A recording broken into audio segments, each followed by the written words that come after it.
I'm here to talk about success. The first rule of success is to have a vision. You see, if you don't have a vision of where you go, and if you don't have a goal where you go, you drift around and you never end up anywhere. I mean, as you know, I was born in 1947 in Austria after the Second World War. So I was very fortunate that I stumbled onto my vision. And I didn't really like Austria when I grew up.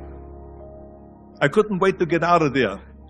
I couldn't see myself becoming a farmer or a worker in a factory or anything like that. Even though my parents wanted me to stay there and have a normal life.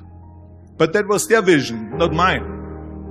My vision was totally different. I felt that I was born for something special, for something unique, for something big. Then one day I went to school. I remember I was 11 years old, and they showed a documentary about America. And there they showed in this documentary the huge skyscrapers, the high-rises, the huge bridges, the 6-lane freeways, and all of this stuff. And I said to myself, that's where I want to be. I don't want to be around here with these little farmhouses and these little buildings. I want to be in America. One day after school, I walked by a store in Graz. So I went inside and I looked around, and then I saw a magazine. I saw a bodybuilding magazine that had Reg Park on the cover. Reg Park was then a 3-time Mr. Universe. And I saw him on the big screen as Hercules. I read that and I said to myself, wow, this is the blueprint for my life. This is exactly what I want to do. I want to become a bodybuilding champion just like Reg Park. I want to get into movies just like Reg Park. And I want to make millions of dollars and be rich and famous just like Reg Park. Do you know how great it felt that I knew where I was going? Imagine the majority of people don't know where they're going. I knew where I was going. That I'm going to become this bodybuilding champion just like him. So it was just a question of how do you do it? I was so relieved, because when you have a goal, when you have a vision, everything becomes easy. So people always ask me, when they saw me in the gym in the pumping iron days, they say, why is it that you're working out so hard? 5 hours a day, 6 hours a day, and you have always a smile on your face. And I told people all the time, I said, because to me, I'm shooting for a goal. In front of me is the Mr. Universe title. So every rep that I do gets me closer to accomplishing that goal, to make this goal, this vision turn into reality. Every single set that I do, every repetition, every weight that I lift will get me a step closer to turn this goal into reality. So I couldn't wait to do another 500-pound squat. I couldn't wait to do another 500-pound bench press. I couldn't wait to do another 2,000 reps of sit-ups. I couldn't wait for the next exercise. At the age of 20, I went to London and I won the Mr. Universe contest as the youngest Mr. Universe ever. And it was because I had a goal. So let me tell you something, visualizing a goal and going after it makes it fun. You got to have a purpose no matter what you do in life. You got to have a purpose. 74% hate their job in America. Now, this is not much different when you come to Europe. The majority of people don't like what they're doing because they're really not doing it because they didn't have a goal and they followed this goal. They just aimlessly drift around, and then all of a sudden there's a job opening, so they get that job because you have to work. But then when you work, it's a chore. It's work. It's not fun. So if you think about, only a quarter of the people really enjoy what they're doing in life.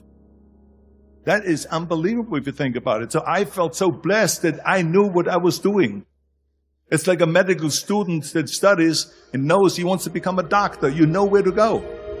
And the same thing is also in politics. I remember that in politics, I had a very clear vision that I will be the leader of California.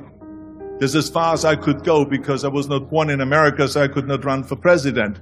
So being the governor of the fifth largest state, the largest state, the fifth largest economy in the world, was for me really the ultimate title, the ultimate accomplishment in politics. So even though people came up to me and says, why don't you go and run for something smaller, you're never going to make it. I ran for governor, and then 2 months later I became governor of the state of California.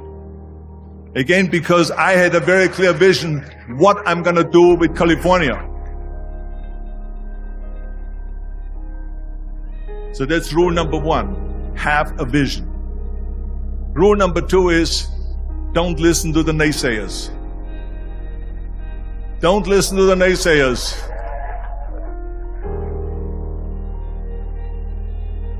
Everything I ever did, the thing that I heard out of people's mouth was, that's impossible. That can't be done. Or no. That is exactly what I heard, and of course I proved to the people that it can't be done. So whenever someone said to me, it can't be done, I heard, it can be done. When they said no, I heard yes. And when they said it's impossible, I heard, it is possible. I'm a strong believer of what Nelson Mandela said, that everything is always impossible until someone does it.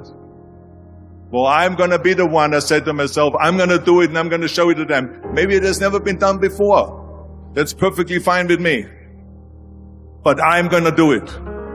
And I did not listen to the naysayers. It's all about the hard work that you put in. I said to myself, in bodybuilding, I worked out 5-6 hours a day. I'm going to do the same thing now for acting. And of course, I went to college to study English.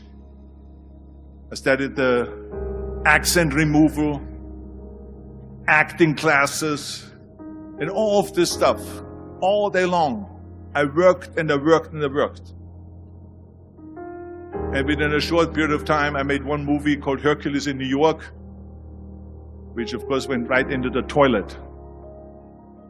But it didn't discourage me. I still had the same vision. And then all of a sudden I did Streets of San Francisco. I did Stay Hungry and Pumping Iron and The Villain. And then all of a sudden I was asked by Dino De Laurentiis and by Universal Studio to star in Conan the Barbarian. And after I did Conan the Barbarian, the director at the press conference said to the press, the director was John Milius, he said to the press, if we wouldn't have had Arnold, we would have had to build one. So think about that. The very body that they said can never be sold because the time is wrong. A few years later, I'm doing Conan the Barbarian, and it was the #1 hit at the box office when it came out in the summer of '82. Think about that. And the director says, if we wouldn't have had his body, we would have had to build one. So all of a sudden, my body became an asset, not a liability. And the same thing was with Terminator. After we were finished filming Terminator, Jim Cameron said to the press, if Arnold wouldn't have had that accent and talked like a machine, I think the movie wouldn't have worked.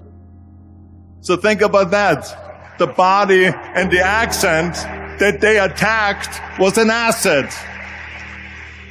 But I didn't listen to those losers.